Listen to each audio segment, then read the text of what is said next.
वैसे तो हम सभी जानते हैं कि हिंदुओं के 4 धामों में से एक है बद्रीनाथ धाम, जो कि भगवान विष्णु के निवास स्थल के रूप में जाना जाता है। और ये भारत के राज्य उत्तराखंड में अलकनंदा नदी के बाएं तट पर नर और नारायण नामक 2 पर्वत श्रेणियों के बीच स्थित है। और गंगा नदी की मुख्य धारा के किनारे ये बसा तीर्थ स्थल हिमालय में लगभग समुद्र तल से 3050 मीटर की ऊंचाई पर स्थित है। तो वैसे तो हमारे सभी वेद और पुराणों में ये बताया गया है कि हिंदू धर्म में मुख्य 4 तीर्थ स्थल हैं, जिन्हें हम बद्रीनाथ, द्वारिका, जगन्नाथपुरी और रामेश्वरम के नाम से जानते हैं। लेकिन अगर आप उत्तराखंड में स्थित इस बद्रीनाथ मंदिर के दर्शन करने के लिए जाते हैं तो उसके साथ साथ आपको गंगोत्री, यमुनोत्री और केदारनाथ के भी दर्शन करना अनिवार्य बताया गया है, क्योंकि उत्तराखंड में स्थित ये 4 धाम यानी गंगोत्री, यमुनोत्री, बद्रीनाथ और केदारनाथ, इन चारों धामों को छोटा 4 धाम के नाम से जाना जाता है। लेकिन अगर हम बात करें बद्रीनाथ धाम की, तो ऐसा कहा जाता है कि बद्रीनाथ को सृष्टि का 8वां वैकुंठ कहा गया है, जहाँ पर भगवान विष्णु 6 माह निद्रा में रहते हैं और 6 माह जागते रहते हैं। यानी यहाँ पर बनी बद्रीनाथ की मूर्ति शालिग्राम शिला से बनी हुई है और उन मूर्तियों में भगवान विष्णु की प्रतिमा चतुर्भुज ध्यान मुद्रा में है। और यहाँ पर नर नारायण विग्रह की पूजा भी होती है और अखंड दीपक जलता रहता है,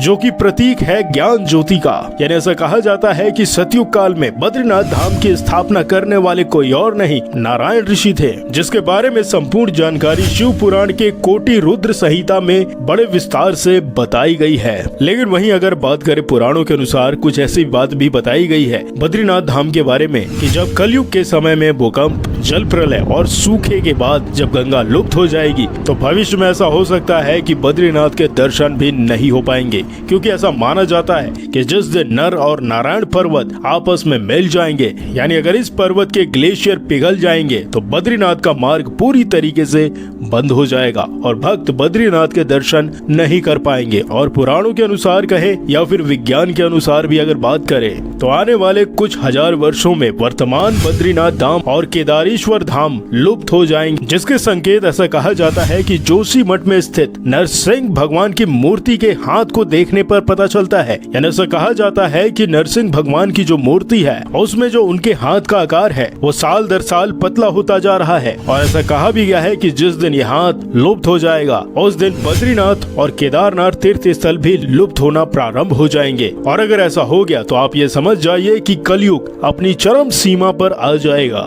लेकिन ऐसा होगा या नहीं होगा, ये कहना काफी ज्यादा मुश्किल है। लेकिन जहाँ तक साइंस ये बात कहता है कि अगर जैसे जैसे प्रदूषण फैलते जाएगा पहाड़ों में, वैसे वैसे इस स्थान में स्थित जितने भी ग्लेशियर हैं वो भी पिघलते जाएंगे और धीरे धीरे जो पहाड़ों की स्थिति है वो खराब होती जाएगी और इसका इफेक्ट बद्रीनाथ और केदारनाथ पर भी पड़ता जाएगा। लेकिन अगर हम अपने पहाड़ों की रक्षा करें और पर्यावरण का ध्यान रखें, तो इस गंभीर स्थिति को टाला भी जा सकता है। और अगर हम आगे बात करें, यहाँ पर भगवान विष्णु अपने श्रद्धालुओं को दर्शन देने के लिए स्थापित हो गए, तो इसको लेकर काफी लोक कथाएं और पौराणिक कथाएं प्रचलित है। तो यहाँ की कुछ लोक कथाओं के अनुसार ऐसा कहा जाता है कि नीलकंठ पर्वत के समीप भगवान विष्णु बाल रूप में अवतरित हो जाते हैं। अब बालक का रूप उन्होंने क्यों अवतरित किया था? क्योंकि ऐसा कहा जाता है कि उस समय भगवान विष्णु अपने ध्यान योग और विश्राम के लिए एक उपयुक्त स्थान खोज रहे थे और खोजते खोजते वो कहीं और नहीं, अलकनंदा नदी के समीप पहुंच गए और उस स्थान को देखकर उनको काफी अच्छा लगा। और उसके बाद उन्होंने निर्णय लिया कि इस स्थान पर वो बैठकर अपनी ध्यान साधना करेंगे। लेकिन उनको ये भी पता था कि यह स्थान किसी और का नहीं, भगवान शिव का ही है। और ये बात भगवान शिव को भी पता थी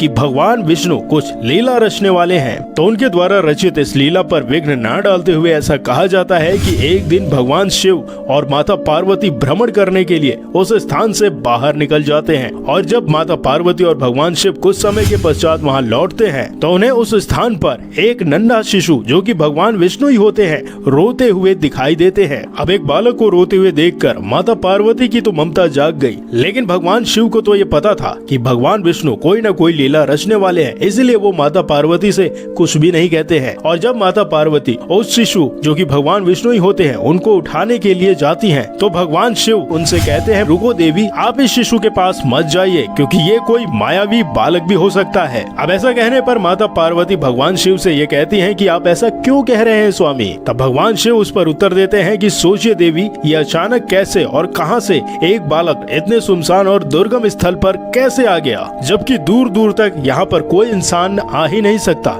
यहाँ तक कि इसके माता पिता भी नजर नहीं आ रहे हैं। तो इससे ये बात तो सिद्ध हो जाती है कि ये बच्चा कोई और नहीं बल्कि एक माया भी लगता है। अब इतना सब कुछ भगवान शिव के कहे जाने के बाद भी माता पार्वती नहीं मानती है और वो उस बच्चे के पास चली जाती हैं और उसको अपने गोद में उठाकर घर के अंदर चली जाती हैं और माता पार्वती बच्चे को यानी जो कि भगवान विष्णु ही होते हैं उनको दूध पिलाकर चुप कराती हैं और उसके बाद उनको सुलाकर भगवान शिव के साथ नजदीक में ही स्थित एक गर्म झरने में जाकर स्नान करने के लिए चली जाती हैं। और जैसे ही स्नान करके माता पार्वती और भगवान शिव लौटते हैं तो वो देखते हैं कि घर का दरवाजा बंद है अंदर से। अब ये दृश्य देखकर माता पार्वती शिव भगवान से कहती हैं कि अब हम क्या करें, इस घर के अंदर कैसे प्रवेश करें, उस बालक ने तो ये दरवाजा ही बंद कर दिया अंदर से। अब ये बात सुनकर भगवान शिव माता पार्वती से कहते हैं कि इस बालक को तुम ही लेके आई हो, इस नाते ये बालक भी अब तुम्हारा हुआ, अब मैं इसमें कुछ नहीं कर सकता, तुम जाओ उससे पूछो कि आखिर वो बालक इस दरवाजे को क्यों नहीं खोल रहा है। अब ऐसा कहने के बाद जब माता पार्वती दरवाजे के पास पहुँचती है और जब दरवाजा खटखटाती है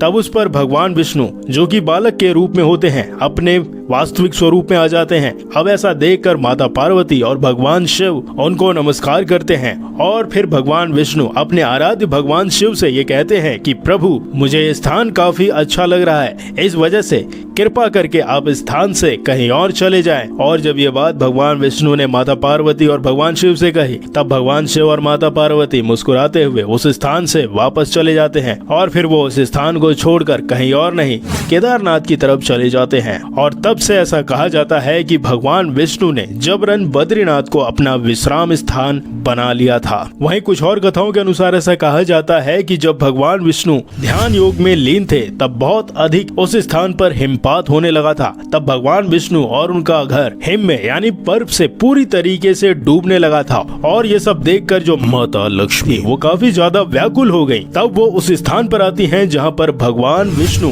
ध्यान में बैठे हुए थे और उसके बाद वो स्वयं विष्णु जी के समीप खड़े होकर एक वृक्ष का रूप ले लेती हैं और वो वृक्ष किसी और का नहीं बेर का होता है और बेर को प्राचीन काल में बद्री कहा जाता था। और कई वर्षों तक जब भगवान विष्णु ने अपना तप पूर्ण कर लिया तो उन्होंने देखा कि माता लक्ष्मी जी भी हिम से ढकी हुई पड़ी हैं। तब उन्होंने माता लक्ष्मी के तप को देखकर कहा कि हे देवी तुमने भी मेरे ही बराबर तप किया है तो आज से इस धाम पर मुझे तुम्हारे ही साथ पूजा जाएगा और क्योंकि तुमने मेरी रक्षा बद्री वृक्ष के रूप में की है तो आज से मुझे बद्री के नाथ यानी बद्रीनाथ के नाम से भी जाना जाएगा। तो इस तरीके से भगवान विष्णु का नाम बद्रीनाथ पड़ गया। और हमारे शास्त्रों के अनुसार भी ऐसा बताया गया है कि मनुष्य को जीवन में कम से कम 2 बार बद्रीनाथ की यात्रा जरूर करनी चाहिए। तो ये रही जानकारी बद्रीनाथ के बारे में जहाँ पर भगवान विष्णु ने स्वयं तपस्या की है, जिसके चिन्ह के रूप में यहाँ पर स्थित है एक ऐसा शिला जहाँ पर भगवान विष्णु के चरण पादुकाओं के निशान बने हैं। और तो और इस पहाड़ों में स्थित है बेर की अलग अलग पेड़ जो प्रतीक है माता लक्ष्मी के, जिसके वजह से ही ये स्थान सबसे ज्यादा भव्य और दिव्य बन जाता है। तो अगर आपको ये जानकारी अच्छी लगी